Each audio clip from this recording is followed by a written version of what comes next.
Okay, Brad, so can I tell you a funny story about the destruction of the world? Oh, I'd love one. So about a decade ago, a buddy of mine was an XO on a nuclear submarine. He was on an XO on a specific nuclear submarine. It was a boomer, which is the ones that carry the ICBM missiles, the gigantic world-ending missiles, you know, the ones that... yeah.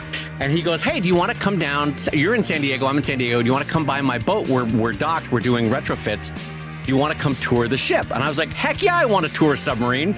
And of course. So without revealing too much about what was going on with the submarine while they were retrofitting, I'll just say that he's like, do you want to go see the missiles? And I was like, I mean, I guess I do. I don't really want to see nuclear missiles, but I guess I do.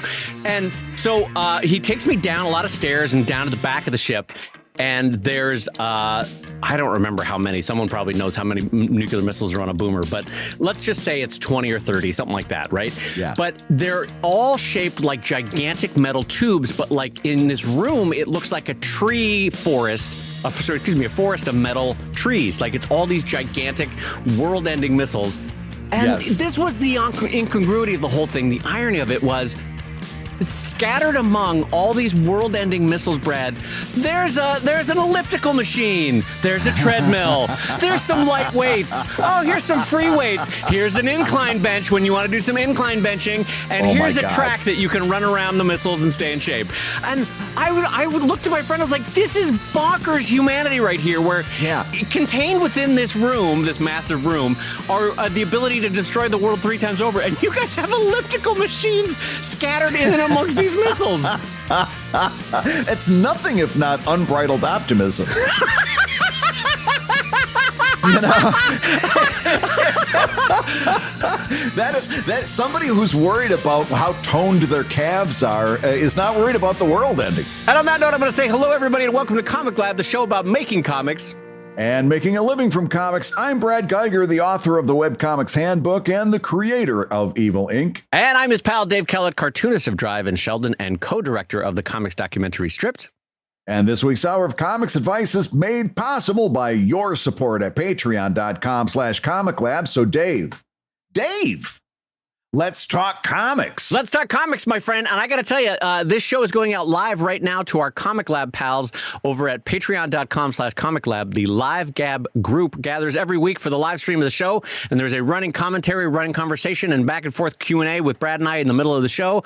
And you can join us at patreon.com/comiclab. And if you happen to miss the live stream show, it is recorded and archived. So you are ready to go, even if you have to step away and miss the live stream. Absolutely. So, Dave, I'm going to start off the show with our first question from one of our Patreon backers, and it goes like this. I released my comic a couple months ago, and like most indie comic creators, sales are difficult. One problem I'm running into is actually people I know personally who look at it in their hands, but always give me a look expecting me to give it to them for free. Now, I've done my best to find a cheap printer so that the comic is only being sold for $5 or $3 digitally. But whenever I mention the price, they politely hand it back. Keep in mind, I paid an artist a very reasonable page rate for this comic, and I know I'll be in the hole for a while, if not forever. But I have costs on this book. Friends struggling for money, I give them a web copy free, no problem. But am I crazy to be frustrated that just because they know me, they expect something for free in the form of a physical book? People I know who did pay had no problem with the price, but I guess the entitlement frustrates me. I'm probably overthinking my responses, but I'm curious, how do you guys feel about responding to this, explaining that costs are involved? I didn't crowdfund.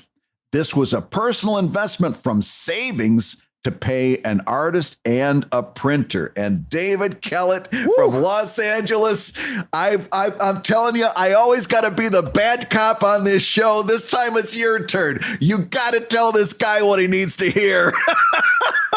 Well, I really want to focus on, wow, there's a lot of emotions wrapped up in this, and a lot of expectations wrapped up on this. And there's a whole onion here. This is going to take us a couple of minutes to untangle, because there's both an unexpected sense of entitlement, and I don't think the question asker will like to hear which way it goes, and also a lot of unexpected not or very much expected insecurities about our art, about our friendships, about our value, and about validation, which Brad and I 100%. So let's get into it. And unfortunately on this one, I think you're not going to like my answer. So let me get started here. So you had said, is it weird to get angry at the entitlement that they want it free? And I would like to unpack that specific sentiment first, because it I think will unlock everything else we're going to talk about today, which is the entitlement that's being expressed there. I think truly is your sense that they have to, that they should, that they need to buy that comic from you. They don't, they shouldn't, and they don't have to, or is the response there. They are your friend, which is it is a social pact of hanging out, of being there for each other, of enjoying one another. It is not a pact of a commercial exchange where, because I am Brad's friend, I have to contribute to his mortgage. That's not how friendships work. And so even though you have made a big swing and are chasing your dreams and your comics, it's not your friend's responsibility to buy your comic from you. They don't have to, they shouldn't have to, and they shouldn't be made to feel that they have to. I will tell you that I have found great contentedness in setting up an expectation in all of my friends groups where no one has to read it. And in fact, I actively try to avoid people in my life reading it. But those are probably more for personal subjective reasons, so we don't necessarily have to go into that. But I just want to say that the entitlement here is actually this sense that your friends have to or should want to buy this from you. I have many friends in many creative endeavors, actors, writers, cartoonists, painters, sculptors, musicians. I have to tell you, all the ones that have found success in their life and have found a certain modicum of peace in their art making, none of them expect me to come consume their art or expect me to buy it or expect me to support it financially. Brad, that's my first swing. What do you got for us? Yeah. And we're going to get to this. We're going to try to rip the Band-Aid off on this so it hurts less. But you do need to hear this, because you're going to start losing your friends if you keep this up. Right? They're going to stop inviting you to the parties because you're going to be like that friend that's selling that that multi-level marketing stuff. And every time you come over. Oh, Brad, speaking of which, I got to tell you, I have an acai berry juice that you've got to get in on, Brad.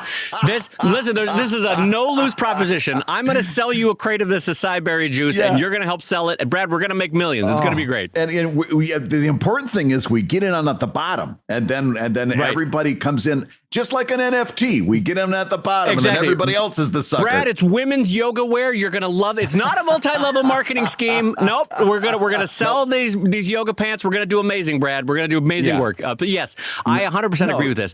That if you keep on this path, even to Brad's extreme of like losing friends, even if you don't lose them per se, boy, it'll be a craw that'll get stuck in their teeth. There is that I don't like hanging around with Dave Kellett. He's always pushing his comic on me. Because here's the fundamental truth. Even if it's a good comic, and we'll get to that in a minute, even if it's a good comic, your friends, for a billion subjective reasons, might not like it. They might not like comics. They might not be comics readers. They might not like sci-fi or fantasy or adventure or romance or whatever genre you're writing. So it's not on them to feel bad about it if you have created either a genre, a style, a medium that they don't like to read. And so that's a really key thing to keep in mind in this situation. Yep. And it might be an indication. It might be that your friends they're put on the spot, and maybe they literally are like, I don't like this comic.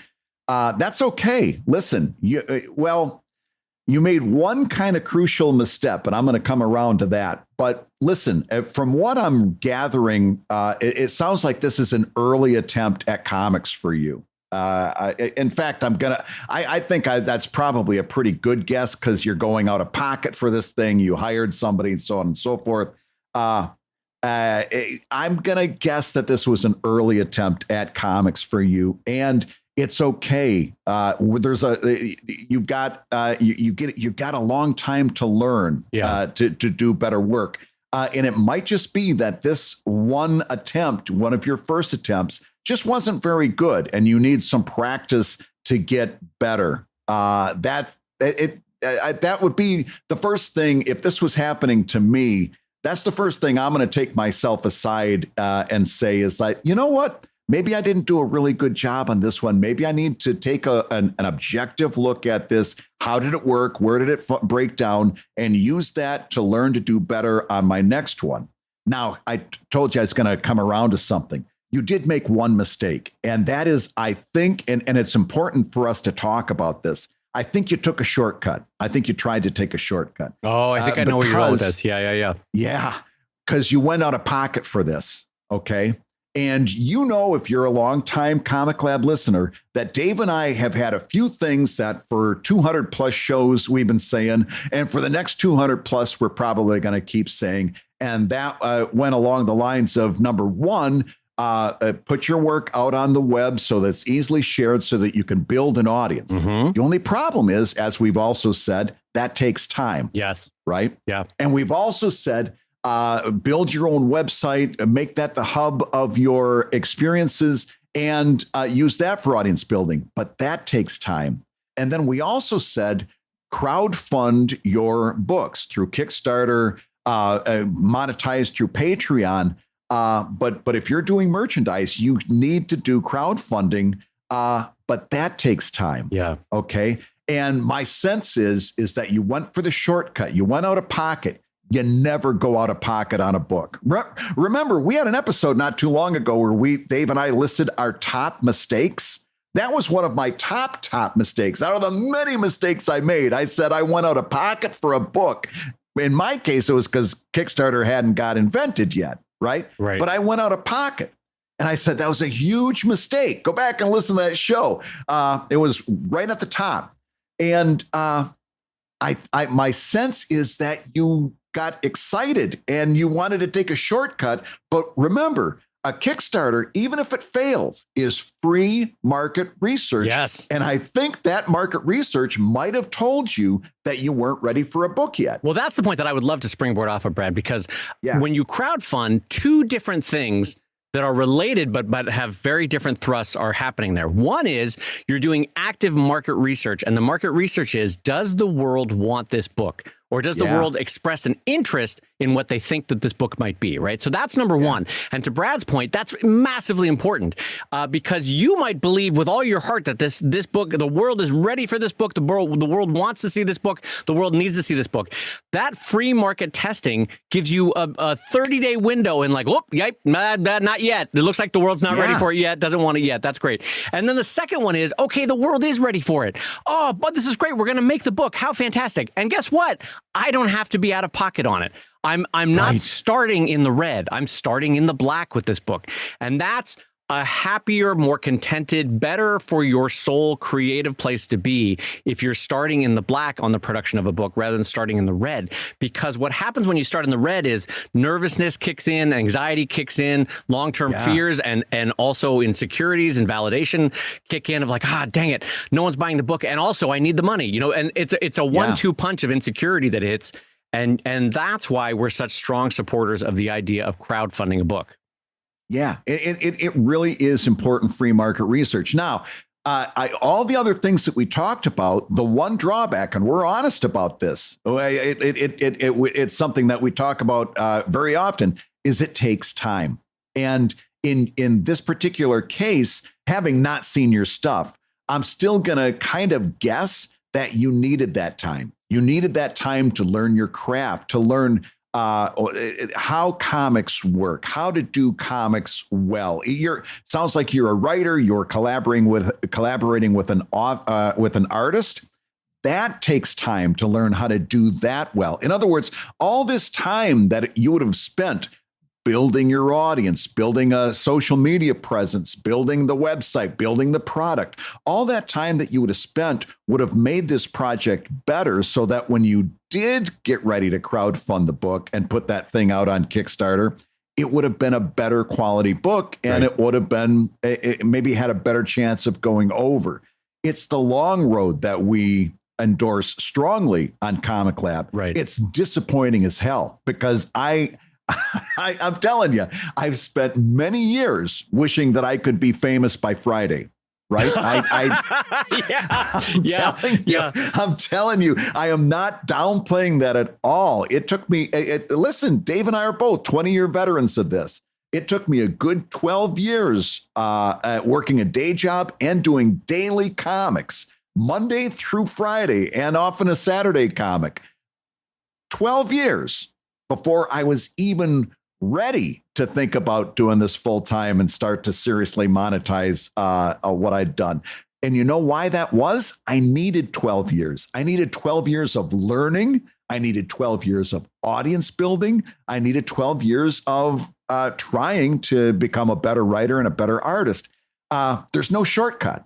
There's no shortcut. And I think I'm going to suggest, and again, I don't know you from Adam, but I'm going to guess you might have gotten burned because you tried to take a shortcut. I want you to regroup now. Take this as a learning lesson because, listen, all of this stuff, even the money that you're out of savings fronting this book is valuable if you turn it into a learning moment. Yep. Learn from this and now go back and start and listen to some of our shows that we talk about this over and over. Start to use the web as a learning tool, as a publishing tool. And then in a few years, once you got this under your belt, then you can use it as a monetizing tool. Well, I want to kind of bring in a metaphor of architecture here. I want you to think of old, like 1920s to 1950s Main Street Americana. And if you think about like a small town in Iowa, Kansas, you'll have these small one-story buildings that are brick, but they literally touch the next building right next to them on a main street, right? Yeah. But here's the thing. No architect, no engineer builds that kind of building so that the weight is being held up by the building next to it, right? And I'm going somewhere with this.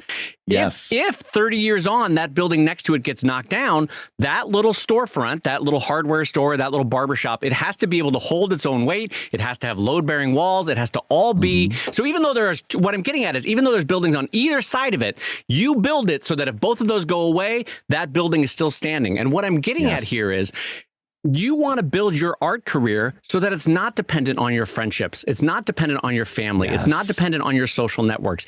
It has to stand on its own. It has to be able to be supported by a wider public who is frankly anonymous to you and who you're reaching out to and entertaining. They don't know you. They don't know you from Adam, but yet they want to support the comics. That is actually how you want to support your career, because when the friends and the social networks and the family goes away, like those buildings in that small town Americana, you want your building to still be standing and to be structurally sound.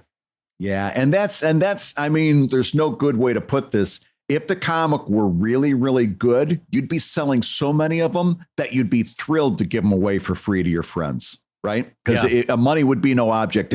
If this was really good, it would be selling so well that it wouldn't matter. And that's okay. Listen, Dave and I have been there. Oh my God, You're not alone. You are on your way. And again, if you take this as a learning moment, you're going to get there quicker than you think. But you've got to be honest with yourself about what's happening at this moment. And listen, both Brad and I will say we understand that this is a painful learning moment. Like I get it. This is a shitty feeling. You've believed in yourself enough to put the money forward. You went through and hired people. You produced the book. You should be proud of that. On a purely project basis, that is something to be proud of. You brought something into this world. That's awesome. But it's a shitty moment when you're like, darn it, it's not really working out in the way that I hoped and looked at the ceiling when I was falling asleep and would think about and dream about that this would hit and everybody would like it. I have been there dozens of times, my friend. I'm saying this to you so that you do not feel alone in this moment. I have felt exactly what you're feeling, and I will feel it again. There's projects that I've done very recently that still sting because they just didn't take off like I hoped they would. And that is, in a way, it's kind of the pain of creation, is that there's no guarantees that what you're making is going to hit. But be proud of yourself that you did it. Learn what you can from this moment, because it is a learning moment, and apply it to the next project, which is going to be even bigger and better and go further. Yes, absolutely. And we believe that's true. As we wrap up this topic, Dave, you mentioned something that I want to circle around back to. Yeah. And that is this. How badly do you want your friends not to read your comic? Oh my God! All right. Well, now we're switching gears now to this is a very subjective Dave Kellett personal thing. I don't want anybody in my life to read my comics. If I had my choice, I would much rather I want them to love me for me. That's fine. Yes. We get along. We talk about the topics we talk about. We hang out. We do the things. I don't want them to read my comic. I get uncomfortable when they read their comic. In real life, if somebody in real life comes up and starts talking to me about my comic, I accept the compliments and very quickly move it to any other topic that I can in their life or what things are going on. I don't want to talk about my comics and I don't want it to interact with my real world. How about you? I'm so happy to hear you say this because I actually get, and this might be my own psyche and my own inferiority complex.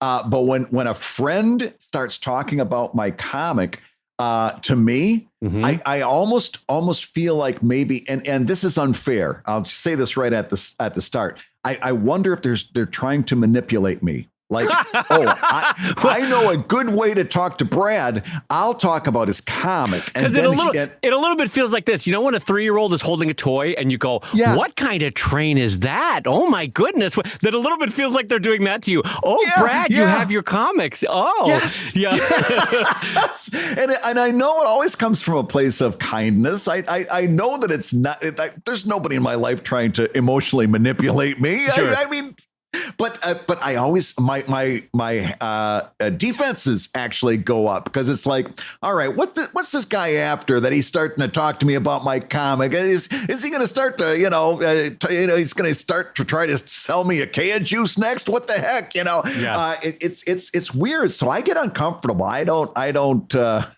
don't necessarily want to talk about my comic with people I know. I wonder how universal this is or whether we're just weird in art. I honestly don't know, because to me, I feel like it's a very healthy separation, kind of a church and state kind of a thing. Yeah. Or like in the same way that you don't talk about your sex life at work, you don't go in to be like, oh, the project's going along and let me tell you about Friday night.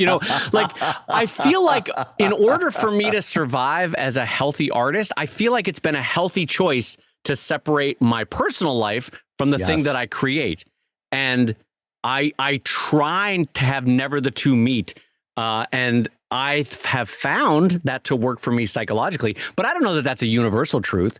Yeah, absolutely. Yeah, I just as soon keep those two parts of my life separate. I agree 100%. Yeah. Hey, if you're listening while you work, take a minute to stand and stretch. And while you're doing that, we're going to tell you why you should join us on Patreon. When you do, you're going to get hours and hours of podcasts that we've recorded just for backers. And exclusive Patreon posts that go even deeper on ComicLab topics. And access to our exclusive Discord server, which is a thriving community of professional cartoonists. So you can support the show you love and get tons of actionable resources for your own cartooning. And listen, if you can't swing a pledge this month, we get it. No worries. Yeah, listen, you can still support the show by rating us wherever you get your podcasts. Just leave a 5-star review and a few kind words. That, along with mentions on social media, is incredibly helpful. Now, everybody, let's talk comics. Dave, it's time on the show for a few updates, and I hear you've got a barn burner. Brad, if the fates are smiling and all the lights were green when we recorded this, hopefully by the time you are listening to this, my Kickstarter is live.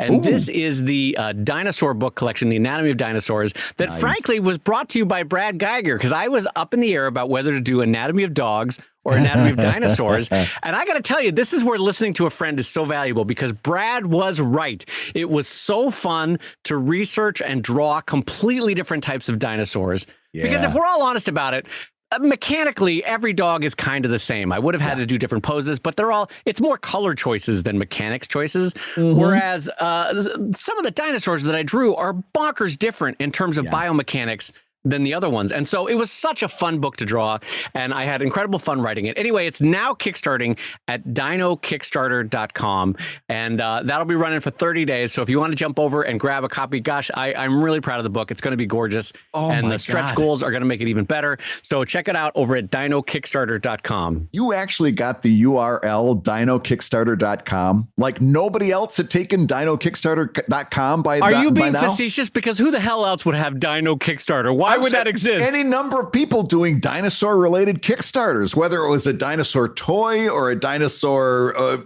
journal. I would think somebody would have bought that by now. I genuinely can't tell if you're taking the piss because who else would be doing a dinosaur Kickstarter? There's no other dinosaur 110 Kickstarter. people.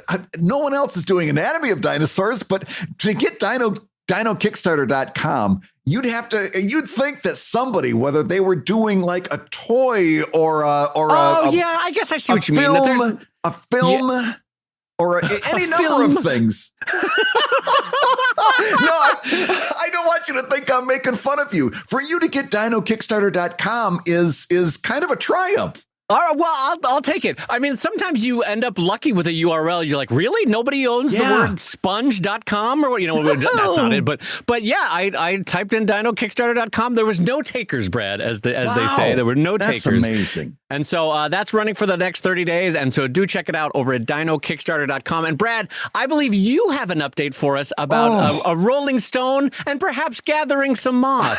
It was pointed out to me in the ComicLab Discord that I had said on a previous show that you can build your audience slowly over time, quote, like a Rolling Stone gathering moss. It was pointed out very politely that the metaphor that I was searching for was that or I guess this is an adage, not a metaphor. But the adage is that a Rolling Stone gathers no moss. And they pointed out politely that maybe I had mixed my metaphor, but I would like to remind you, if you gentle listeners, that in webcomics, a little known fact is that we use a particularly sticky stone as we're gathering our moss. And as you know, sticky stones may break my bones, but words will never hurt me. So go out, gather your readers like a Rolling Stone, as long as you're using a sticky stone, and gather that moss. This is where I thought you were going to go. Okay, now you're right. The actual saying is a Rolling Stone gathers no moss. But I think we can all agree that if you were able to corral Keith Richards and look at his teeth, they're covered in moss. I think we can all agree Keith Richards' teeth covered in moss. And so Brad's metaphor still holds up.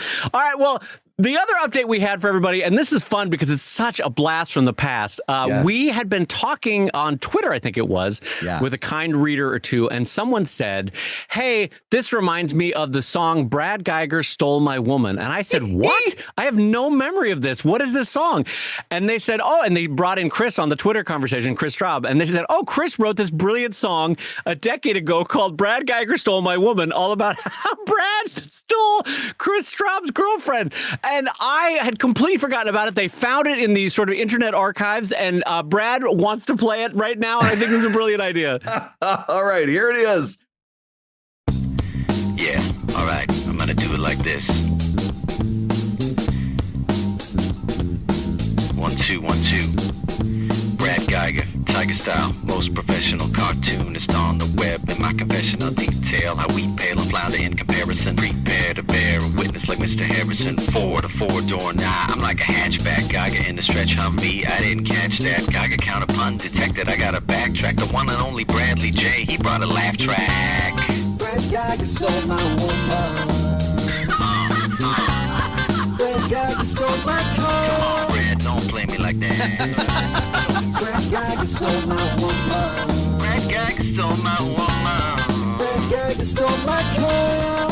All right. Now, Brad, I understand the woman, but why the car? It ain't even a nice one. Don't even got OnStar. That's the Guigar threat. Incorporated evil. You make the Guigar sweat. He'll perforate your threefold. It's revolting, this development, but I guess the master wig will punish me just for the hell of it. How indelicate. Come on, Brad, this is ridiculous. Brad Guigar stole my car. Bring the car back at least. Brad Guigar stole my woman. Brad always caught his ass. Brad Guigar stole my car. Boo, Brad Guigar, boo. The wonderful Chris Straub, ladies and gentlemen. Oh my gosh! And and a huge shout out of thanks to our friend Chris for letting us play that. Yes. Chris is over at chrisstraub.com, and you can check out all his work. Brood Hollow, Starslip, Chainsaw Suit. He's a fantastic creator, one of my favorites. And I had completely forgotten about that song in true Dave Kellett fashion. Whoop, completely out of my brain, but it's genius. And in my defense, I've never stolen anyone's woman. That first of all, we got to make that clear. I've never stolen anyone's romantic partner. I love that. That's a point of clarity. I've borrowed a couple. Hey-oh, listen to that. Look at that. That's a joke writer. Nothing. I'm getting nothing from that. I'm more amazed that I almost stepped on your joke. I didn't see the setup coming. That's what. I also love that song is dated just by the presence of OnStar in the lyrics. Yeah. That gives you a sense of how old that song was in terms of creation. But anyway, a huge thank you again to Chris for letting us play that one, because that is delightful. So I'm going to jump us into our next question, Brad, from patreon.com/ComicLab. And this comes in from our friend Cyrus, who writes, "Hey, Dad and Brave, I wanted to get your thoughts and advice in regards to re-presenting older comics work. In 2012, I brought my first webcomic to a close when the story reached its natural, logical conclusion and changed my website to an archive site.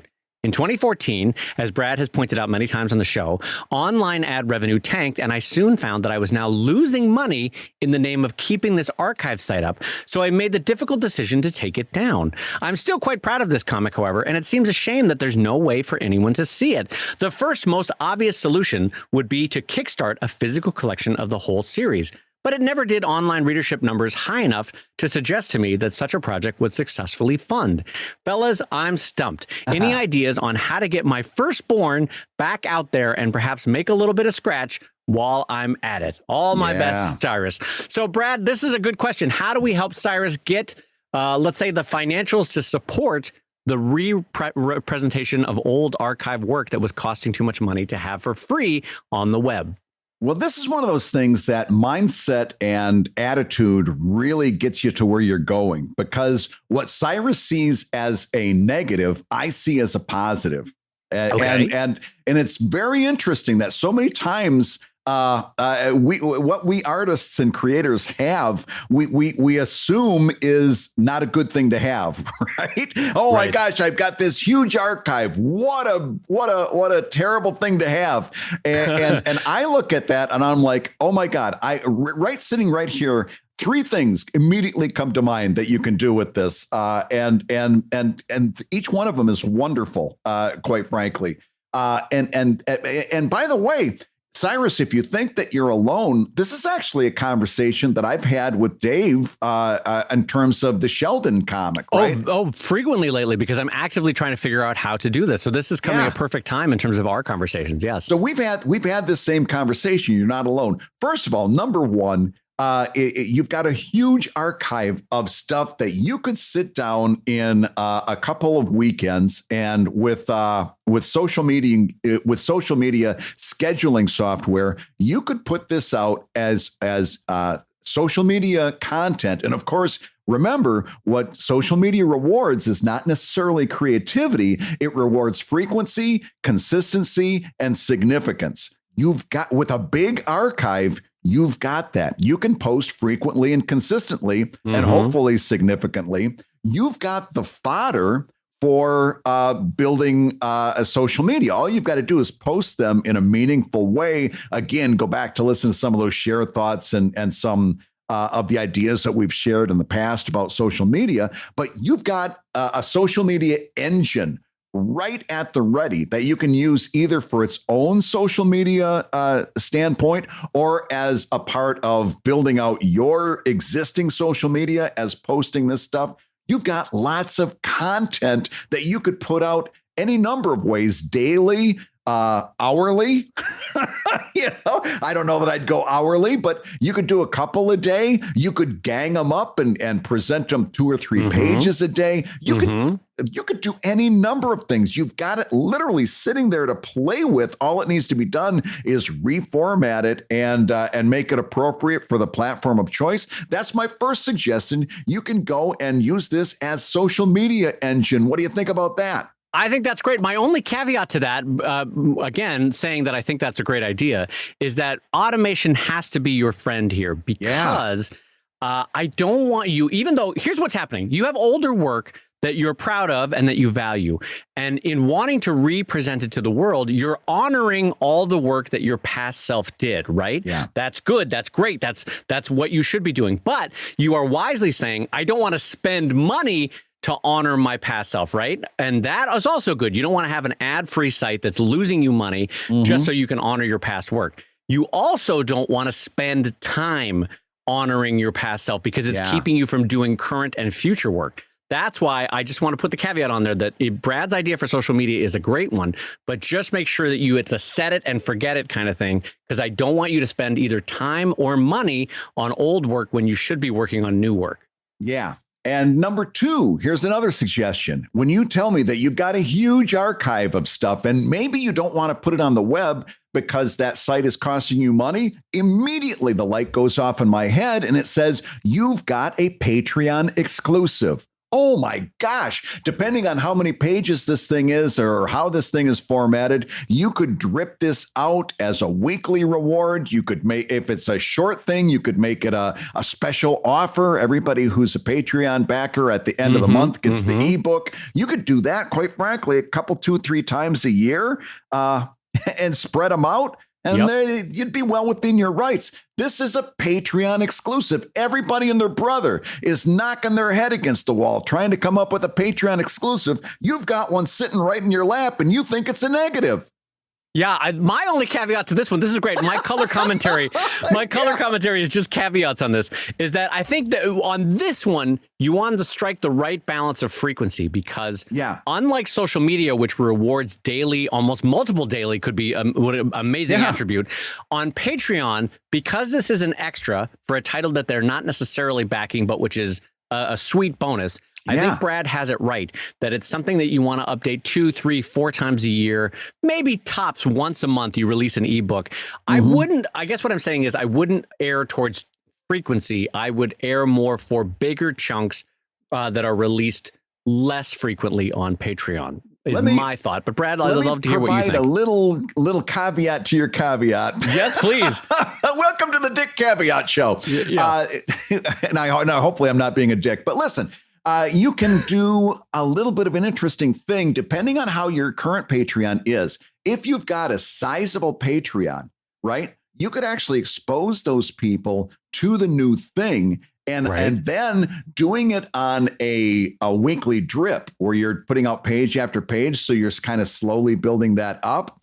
Right. Might have maximize the audience building impact of that. So you could actually piggyback this thing onto an existing audience. Sure. I don't really like looking at Patreon as an audience builder in general, but this might be one way that you could actually take and expose that old audience, or I'm sorry, your new audience to your old thing. Well, let's. I love that idea, and I think you can absolutely piggyback a couple of these projects as Brad's proposing onto the same sort of path. So if you're doing the social media where you're releasing it daily for this social media thing, you could every 3 to 4 months say, hey, the past 3 months have been collected into an ebook, $5 for the ebook, or if you're on Patreon, you get it for free, right? So then you can 1-2 punch it, which would be a smart way to go. And Brad, what's your third option for how they can handle this? I've got a third option, and we haven't even talked about Kickstarter yet, which is the no-brainer, but I got a third one, and that is integrating Patreon into your website. And I'm assuming that you've got a website for what you're working on now.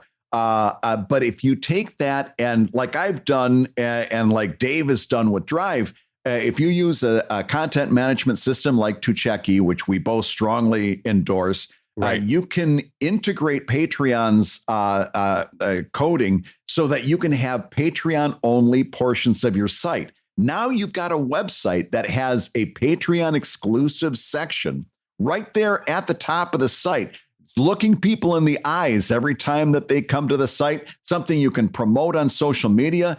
Giving them a Patreon only portion of your site gives people reasons to go to your site, which is exactly what you want. Because again, you want that website to be the hub of everything that you're doing. Having a Patreon only section there is not hard to set up, especially if you get a little bit of help from Tucheki.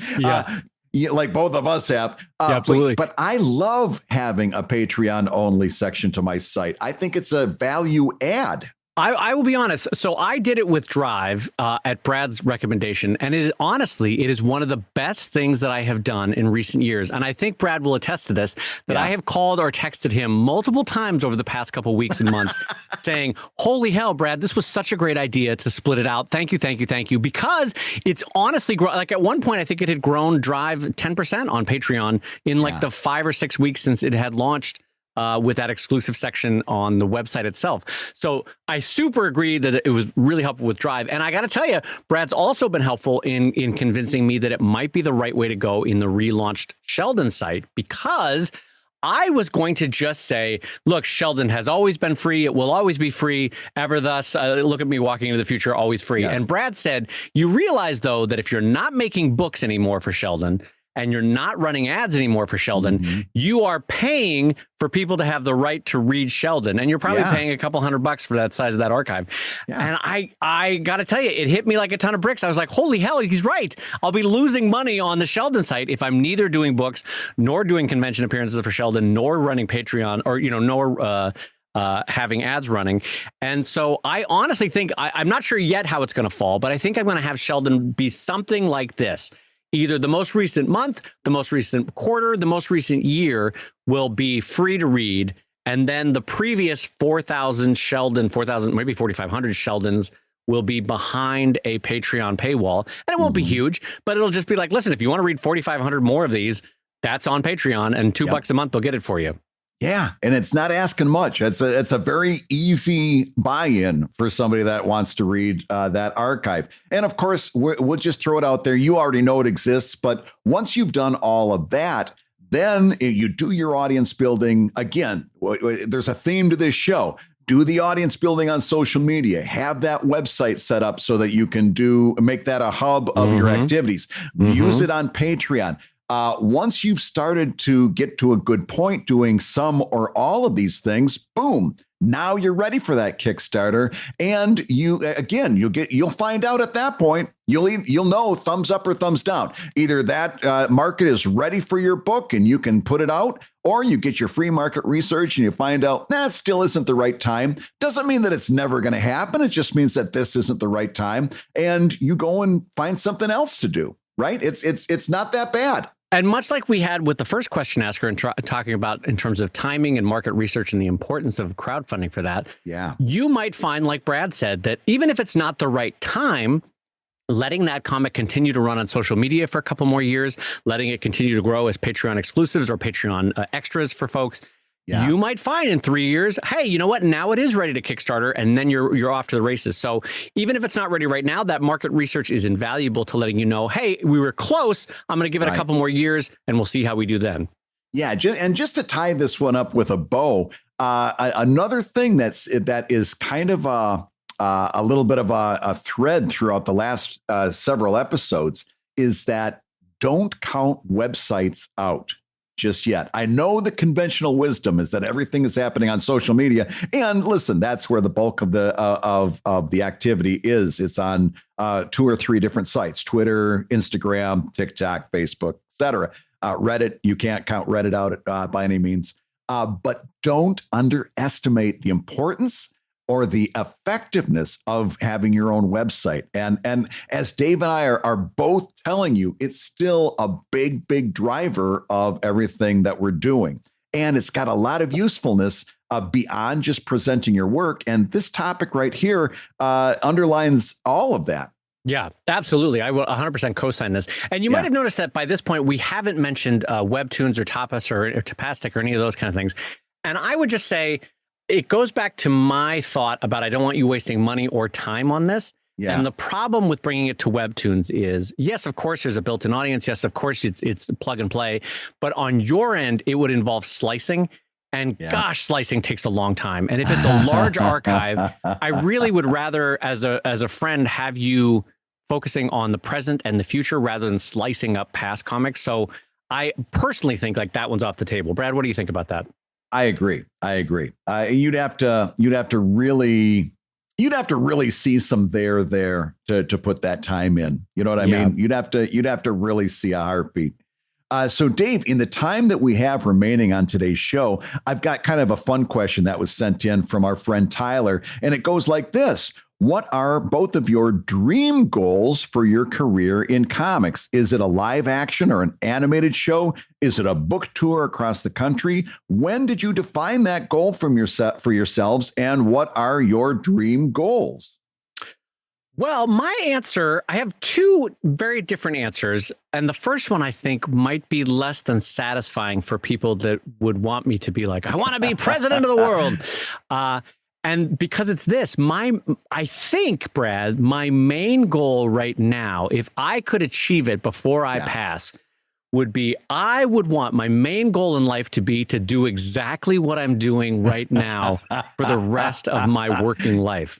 Yes. I kind of think that I have caught the brass ring, and now my goal is to hold on to that brass ring for the rest of my working life. How about you? What is your response to that question? I'm so glad to hear you say that, because this is the dream goal. Doing this, being able to hold on to this. And by the way, that sounds like we're avoiding the question. You don't understand. If you think that this is a cop-out, you don't understand. It's incredibly difficult to hold on to this. Oh, yeah. Yeah. Holding on to this thing is incredibly difficult. It takes a lot of work. It takes a lot of stamina. It takes a lot of keeping your eyes open and being hopefully one step ahead on anything from business to publishing trends. This is difficult. It's why we love it so much. If this was easy, we would have gotten bored with it and gone to something else. Yeah. This as a dream goal, continuing to do this, I couldn't think of anything that would make me happier than this. But let's say if we take that off the table, if you could do one other thing that you would be like, I always, maybe not a dream goal for your career, but just like I always wanted to do this and it would be fun. What would it be? Well, I wouldn't want it to be like a George R.R. Martin when it gets when a story is adapted before it's finished in its pure form. But if Drive finishes in a satisfying way, I wouldn't mind shopping it around Hollywood for either live action or animation. I think that would be fun, because at that point, I will have said everything I wanted to say with it. It is complete. It is cohesive. It's a unit. You know what I mean? No one else can influence it. Because I think a lot of people don't realize, our friends specifically don't realize what's happened again and again. When you sell a project, it is no longer your project. Yes. In fact, you are now a very junior partner on that project, if you are consulted at all. So it's happened with TV. It's happened with film. It's happened with video games that friends have optioned their work, or rather other people have optioned their work, and it is no longer there. Everything from the title changes, the characters changes, the motivations changes, the setting changes, the style changes, and we've all seen that. I mean, all you need to do is look at how different Men in Black is from the comic book, or literally any comic adaptation that you can name.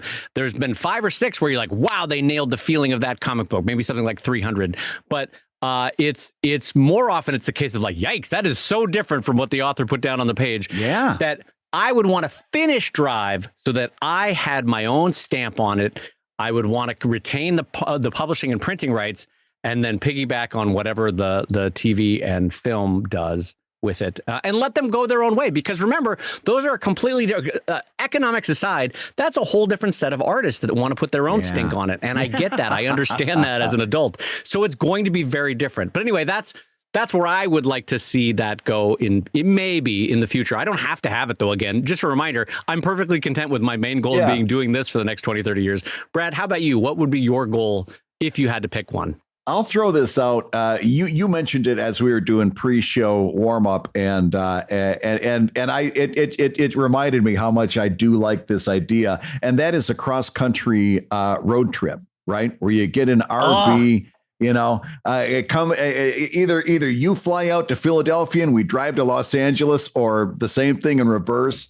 And just the idea of hanging out, even bringing the kids along so we can stop at roadside attractions, on the way, stop at a couple conventions along the way, or do a couple signings, and record just a ton of podcasts from behind the wheel.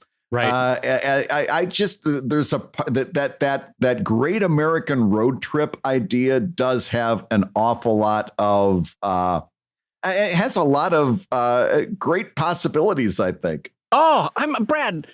I turn like into a 10-year-old when we talk about this, but the idea of, Yes. I mean, listen, every once in a while I get stuck on those van life sites where you're like, oh, Yes. I would modify the bed this way. Oh, I'd convert the van to do this. And I don't necessarily want a van life. What I want is like a good size RV. I don't want, I want my kids to be in college, so they're off enjoying themselves. And I just have a friend or two. Maybe I even pick up certain cartoonists for different chunks of the road trip. Oh, so, yeah. Like, I'll pick up Brad in Philadelphia and I'll drive Brad to Michigan to see his family, right? And in the meantime, we would do stops along the way. We would do signings. We would record podcasts with different interviews with different cartoonists along the way, so that like when we got to Toronto, we would see Lar D'Souza or Ryan North, or we get to Portland and we do Eric Amon or Dylan McConnison, right? And so that would be so fun to go around the U.S. and Canada and just record podcasts, do signings, see parks. I think that would be amazing, Brad. That would be amazing. It would be like Seinfeld's thing. Remember comedians in cars getting coffee? It would be cartoonists in caravans getting cranky. Well, you know what? Okay, so I will say one final, this is not a goal, but it's sort of like a delightful thought that flits into my mind every once in a while. When my kids finally go to college, one thing I want to do with my wife is, because when she's not show running, i.e. producing a show, she's usually developing a show, which means writing a lot of scripts or writing a lot of, sketches. That can be done from anywhere in the world, and my work can be done from anywhere in the world. So I would very much like a 10-year period where my wife and I are 6 months in London and we're working out of some rented flat, 6 months in Savannah, Georgia, and we're working out of some rented flat and also teaching at SCAD for a little bit. Or, like that just seems so fun to me, to be doing my cartooning career, but in cool places around the world where you're living the actual space, not just visiting the actual space. Oh, I would love that so much. And there's a lot to be said for living in a space as opposed to visiting a space. Yeah. And that's a very different life. Speaking of which, you've been visiting our space for the last hour, and it's time for us to wrap it up until we visit your space again next week. You've been listening to ComicLab, the show about making comics and making a living from comics. Your hosts have been my world-traveling friend, Brad Guigar, the editor of webcomics.com and the creator of Evil Inc. at evil-comic.com. And my good friend Dave Kellett, co-director of the comics documentary Stripped and the cartoonist of Sheldon at sheldoncomics.com and the newly redesigned Drive at drivecomic.com. And the ComicLab theme song is used with permission from Andy Creighton at theworldrecord.net. And this episode was edited by our pal Matt Woodard of Woodsong Productions over at www.woodsong.media. If you love ComicLab, you can rate and review the show on Apple Podcasts and Spotify, and you may hear your review featured on a future episode like this one, David. Remember a little while ago that we talked about how it very well may be that Ziggy is the most underrated newspaper comic ever? Yes. You made a few comments about the psychology of Ziggy, and the question asker wrote back, and you're going to love this. I'm reading from the email now. Okay. Dave's insightful comments about Ziggy were spot on. My mother was born in the 1950s and grew up in a household that was not very supportive, to put it kindly. In the 1970s, my mom moved to the city and worked to pay her way through college all by herself. She was the first woman in her family to get a degree, and she was told in no uncertain terms that she was on her own after high school. My mom is quiet, shy, and very introverted. If Ziggy is all about moving to the big city and dealing with loneliness, then it absolutely makes sense why my mother, back in the 70s, would have formed an attachment with this character that she saw in the newspaper every day. Thanks for the randomly deep insight into my mother's psyche. I think I'm going to go make her some Ziggy fan art. Oh, that's really nice. That's really nice. And yeah, it's nice to see that cold reading of what Ziggy was in the 70s held true for your mom's her own story. So that's fun to hear. So thank you for that. And thank you for the kind words, Brad. And I really appreciate that very much. Absolutely. And on that note, I'm going to say ComicLab is made possible by your support on patreon.com/ComicLab. So we'll go ahead and say that twice.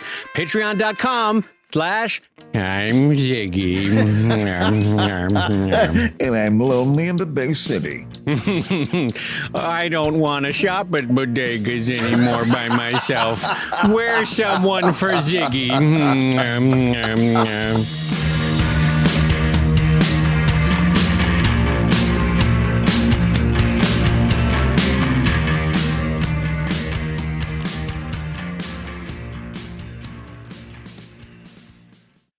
Johnson, we've got the signal. We've got to launch the missiles. Hold on, Captain.